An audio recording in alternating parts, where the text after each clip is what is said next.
Assalamualaikum warahmatullahi wabarakatuh. A'udzu billahi minasyaitonir rajim.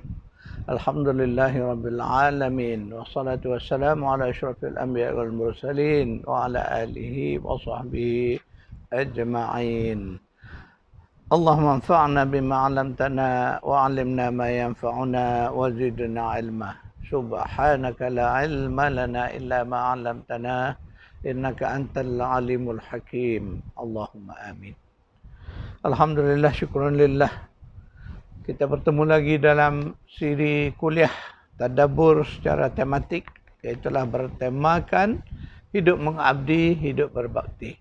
Tuan-tuan dan puan yang memiliki buku ini, bolehlah buka di halaman 240. Dalam kuliah yang lalu saya menyentuh tentang taqwa. Jadi kita ingat balik, di dalam hal kita mengabdikan diri kepada Allah ini, mestilah diikuti dengan taqwa. Jadi ciri-ciri taqwa telah pun dikupas dalam dua kuliah yang lalu. Ya. Jadi semak semula. Jadi hari ini saya nak menyentuh ke bahawa taqwa itu sendiri pun mempunyai tingkat-tingkat atau tingkat-tingkatannya. Dia ada perbezaan, ada level dia. Jadi sebab itulah takwa itu, sebab itu Allah sebut, orang yang inna akramakum indallahi atqakum. Sesungguhnya orang yang mulia di sisi Allah, Allah kata ialah orang yang paling baik takwanya, mana paling tinggi takwanya di sisi Allah. Maknanya apa? Maknanya takwa itu ada tingkat-tingkatnya, ada tahap-tahapan dia. Jadi sebab itu contoh, kita bersolat. Ya, biasa kita melakukan solat. Tetapi ada orang yang nak meningkatkan lagi solat dia, maka dia melakukan solat-solat sunnah. Solat-solat sunat ni termasuklah sunat qabliyah, solat sunat ba'diyah, sunat qiyamul lail. Itu antara. Sebab Allah menyebut. Mari kita baca di dalam surah 32, surah Sajadah, ayat 16. A'udzu billahi minasyaitonir rajim. تتجافى جنوبهم عن المضاجع يدعون ربهم خوفا وطمعا ومما رزقناهم ينفقون. Mereka merenggangkan diri dari tempat tidur. Makna sangat sedikit tidur kerana mengerjakan solat tahajud dan amal-amal soleh.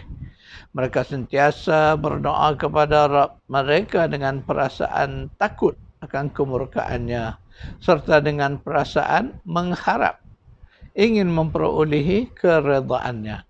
Dan mereka selalu pula menginfakkan sebahagian daripada apa yang kami berikan kepada mereka. Jadi ayat 16 dari surah Tahajud ini nak menceritakan ciri orang-orang yang beriman, orang yang takut kepada Allah. Orang yang bertakwa tadi, antara ciri mereka ini, itulah keupayaan mereka untuk meninggalkan tempat tidur di waktu malam, di waktu yang tidur sangat sedap. Tinggal, bangun, ambil wuduk, melaksanakan solat. Itulah orang yang bersolat malam. Dia akan bangun di penghujung malam. Untuk apa? Untuk bersolat, untuk mengingati Allah, untuk taqarrub, mendekatkan diri kepada Allah, berdoa, bermunajat, mohon ampun. Itulah. Maknanya di level itu, orang-orang ini takwanya sangat tinggi di sisi Allah. Allah sebut mereka ini ada perasaan takut dan harap. Takut dan mengharap. Takut, khauf. Kemudian ada tama'a. Jadi dua perasaan ini. Perasaan takut itu adalah bahagian daripada ciri-ciri takwa. Ingat kembali bahawa orang yang bertakwa itu dia mesti ada perasaan takut. Takut kepada apa? Takut kepada Allah. Takut kepada azab Allah. takut melakukan penderhakaan kepada Allah. Jadi perasaan itu menjadikan seseorang yang bertakwa itu sentiasa menjaga dirinya, berhati-hati dalam apa saja yang ia lakukan. Itulah makna takwa. Kemudian dalam ayat ini Allah menyebut ada dua ciri tadi. Dalam takut itu mereka juga tama'a, berharap. Maknanya sebab kerana ada harapan itulah mereka bangun di tengah malam berdoa mohon ampun. Kemudian berdoa, ya, dapatkan petunjuk dan sebagainya. Jadi itulah sifat-sifat orang yang bertakwa. Selain itu disebut lagi, diulangi setelah itu mereka ini melaksanakan infak. Mana mereka berinfak, mengeluarkan harta, sebahagian daripada harta atau rezeki yang Allah kurniakan kepada mereka, diberi kepada golongan yang memerlukan. Itulah namanya infak. Wa mimma razaqnahum yunfiqun. Jadi mereka itu salah satu cirinya orang bertakwa ini. Sebab tu kita baca dalam ciri-ciri sebelumnya disebut bahawa salah satu ciri takwa itu ialah wa mimma razaqnahum yunfiqun. Itulah diulang balik di dalam ayat ini, ya. Kemudian mari kita melihat pula kita sebagai hamba yang beribadah, yang mengabdikan diri kita kepada Allah ini perlu ada bukti, perlu buktikan. Jadi apa yang kita nak buktikan, ya? Jadi ibadah adalah bukti seseorang mengabdikan diri kepada Allah. Semakin tinggi kuantiti dan kualiti takwa ibadah seseorang kepada Allah, membuktikan ia semakin sedar dirinya adalah hamba Allah. Itulah saya sebutkan tadi, bahawa kita semakin tinggi takwa kita, yang ini semakin banyak amalan-amalan kita. Jadi kena lihat, ya, dari segi bab amal ini kita kena menentukan bahawa kita tidak sahaja melakukan, meningkatkan, makna memperbanyakkan ibadah dari sudut kuantitinya, tetapi juga perlu kita tingkatkan kualiti ataupun nilai ibadah tu perlu ditingkatkan. Jadi kena ingat, ada orang yang memang rajin banyak buat solat tapi tak diperhatikan solat itu, kualiti solat tu. Itu kena pentingkan juga. Jadi sebab itu kita jangan fokus hanya kepada jumlah, kuantiti, tetapi kita juga perlu memerhati dari sudut kualiti. Kerana kualiti itulah yang dipandang Allah.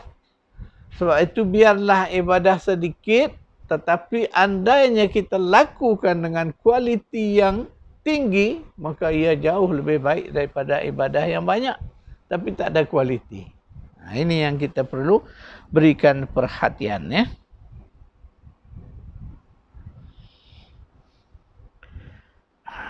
Allah menggunakan lafaz hamba, abdan, kepada para nabi dan rasul. Jadi sebab itu kita beribadat ni, sebab itulah ibadah ni diberi makna dia mengabdikan diri. Kenapa? Kerana kita sebagai hamba Allah ni, kita sedar diri kita ni sebagai hamba. Jadi itu sebab kalimah ibadah itu adalah perbuatan seorang abid, mengabdikan dirinya kepada Allah. Abadah itu ialah memperhambakan diri atau mengabdikan diri. Itulah ketika mana kita mengatakan iyyaka na'budu. Jadi na'budu tu data bahasa nahunya ia adalah fi'il, perbuatan.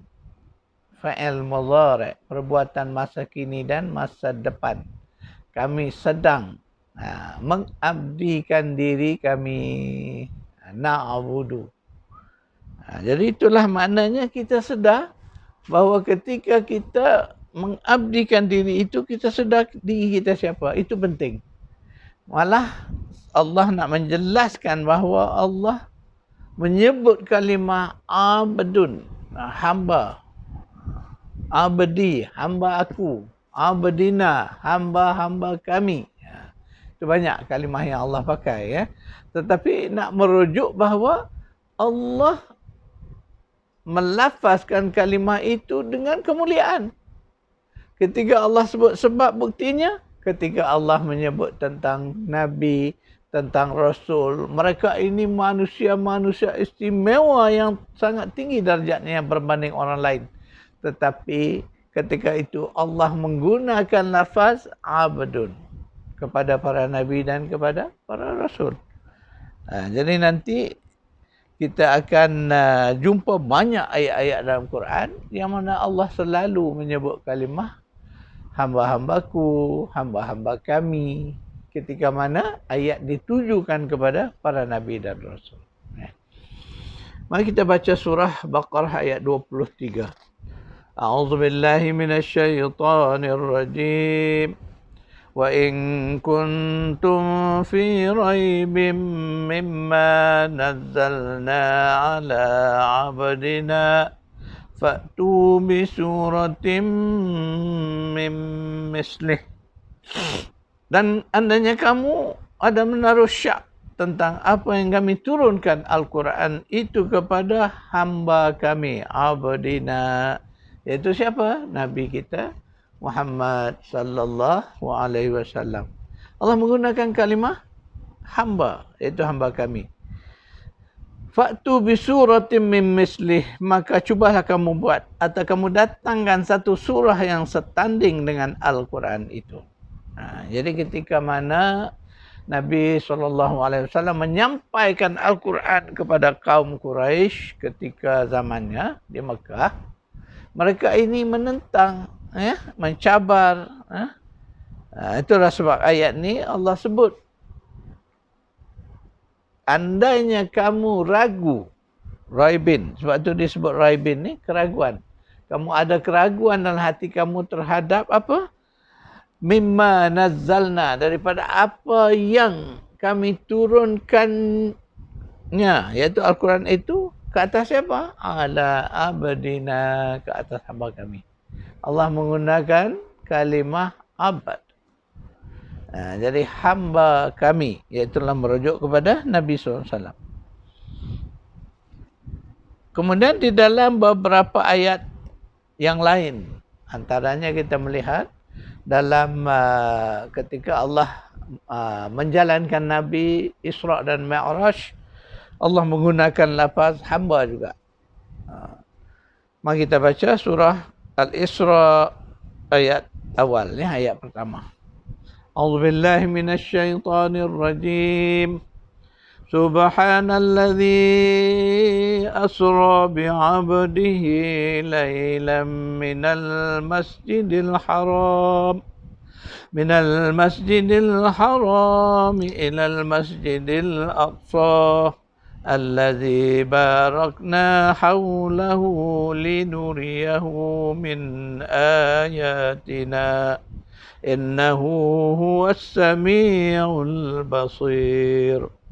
Maha suci Allah yang telah menjalankan di waktu malam akan hambanya abadi, daripada Masjidil Haram ke Masjidil Aqsa yang diberkati sekelilingnya, untuk supaya kami memperlihatkan akan ayat-ayat kami, sedangkan dia itu Allah, dialah As-Sami'ul Alim, Maha mendengar. Huwas Sami'ul Basir, Maha mendengar lagi Maha melihat. Dalam ayat ini Allah menggunakan kalimah abd. Sebab itu disebut asra bi'abdihi, maknanya hambanya. Jadi hambanya itu merujuk kepada Nabi sallallahu alaihi wasallam. Demikianlah kita nak tunjuk bahawa banyak ayat-ayat yang mana Allah menggunakan lafaz hamba.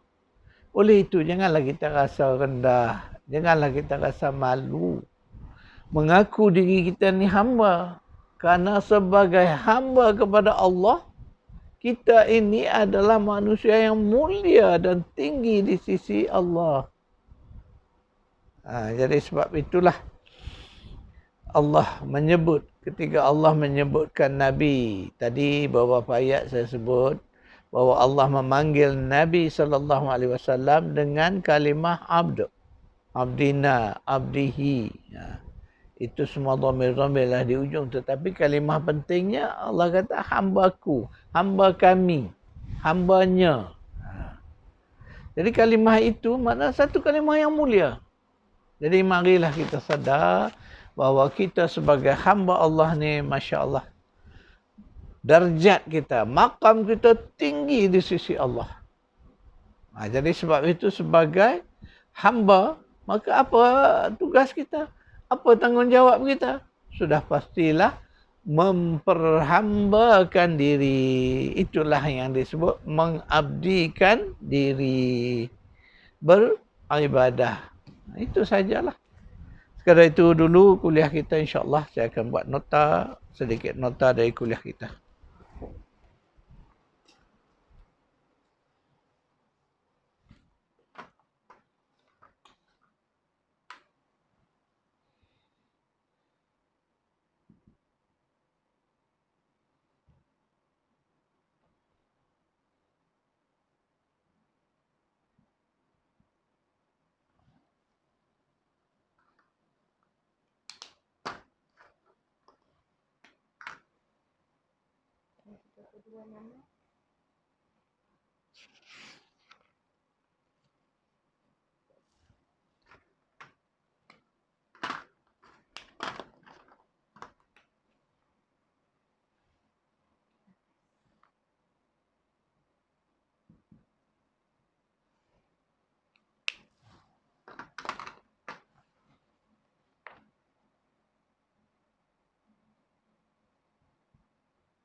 Sekadar itu dulu, insyaAllah kita bertemu lagi di besok hari.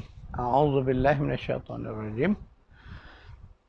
Rabbana atina fid dunya hasanah wa fil akhirati hasanah wa qina adzabannar. Sallallahu ala Muhammad wa ala ali Muhammad walhamdulillahi rabbil alamin.